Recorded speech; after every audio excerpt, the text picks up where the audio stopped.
क्यों लग रहा है कि घाटशिला में इस बार एनडीए के लिए माहौल अच्छा है? और हमारा उम्मीदवार जीतता है तो इससे सरकार की सेहत पर कोई असर नहीं पड़ेगा। न सरकार बनेगी न बिगड़ेगी, परंतु विपक्ष की तरफ से आम जनता की आवाज सदन में उठाने वाला, सरकार के सामने आवाज बुलंद करने वाला जो समूह है, उस समूह में एक और व्यक्ति जुड़ जाएगा, उसकी ताकत बढ़ेगी और जनता की जो आवाज है वो मजबूती के साथ उठाई जा सकेगी। इस 9-10 महीने में क्या ऐसा बदला है, लग रहा है कि जो सरकार के खिलाफ जाएगी? केवल भ्रष्टाचार या बालू आयोग केवल एक निरपेक्ष मामले नहीं है। भ्रष्टाचार तो अब अस्थायी बन गया है, हमेशा ही रहता है, मगर जिस तरह से सरकार के विभागों को भ्रष्टाचार रहने के बावजूद जनता के हित में काम करना चाहिए, अभी 8-9 महीने में इनकी कोई योजना शुरू नहीं हो पाई।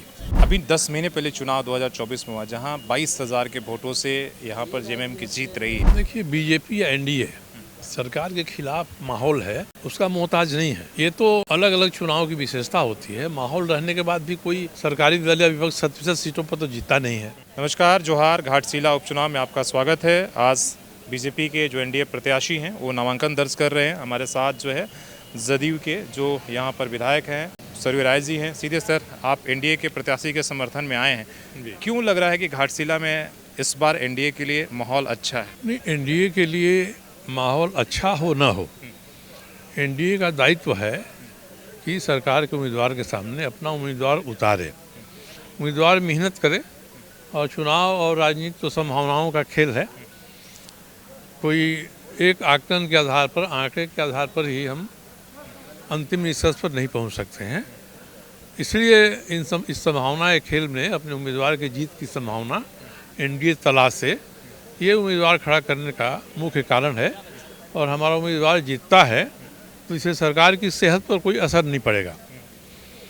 न सरकार बनेगी न बिगड़ेगी, परंतु विपक्ष की तरफ से आम जनता की आवाज़ सदन में उठाने वाला, सरकार के सामने आवाज़ बुलंद करने वाला जो समूह है, उस समूह में एक और व्यक्ति जुड़ जाएगा, उसकी ताकत बढ़ेगी और जनता की जो आवाज़ है वो मजबूती के साथ उठाई जा सकेगी। अभी 10 महीने पहले चुनाव 2024 में हुआ, जहां 22,000 के वोटों से यहां पर जेएमएम की जीत रही है। इस 9-10 महीने में क्या ऐसा बदला है, लग रहा है कि जो सरकार के खिलाफ जाएगी और बीजेपी के पक्ष में होगा? देखिए, बीजेपी या एनडीए सरकार के खिलाफ माहौल है, उसका मोहताज नहीं है। सरकार के खिलाफ माहौल है, सरकार के पक्ष में माहौल है। ये तो अलग अलग चुनाव की विशेषता होती है। माहौल रहने के बाद भी कोई सरकारी दल या विपक्ष 7% सीटों पर तो जीता नहीं है। अब इसलिए इस घाटशिला के उपचुनाव में आम जनता के सामने यही सवाल रखा जा रहा है कि आप परिस्थितियों पर विचार करिए। और करीब 8 महीना 9 महीना हो गए सरकार के बने हुए। इन्होंने जो किया है अब तक या जो कर रहे हैं, जो सरकार की कार्य संस्कृति है, उसके बारे में जो सही बातें जनता के सामने रखी जाएगी कि सरकार काम किस तरह से कर रही है। और जनता विचार करे कि सरकार को एक ठोकर देने की ज़रूरत है, क्योंकि ये अपनी कार्य संस्कृति में सुधार करें। केवल भ्रष्टाचार या बालू आयोग केवल एक निरपेक्ष मामले नहीं है।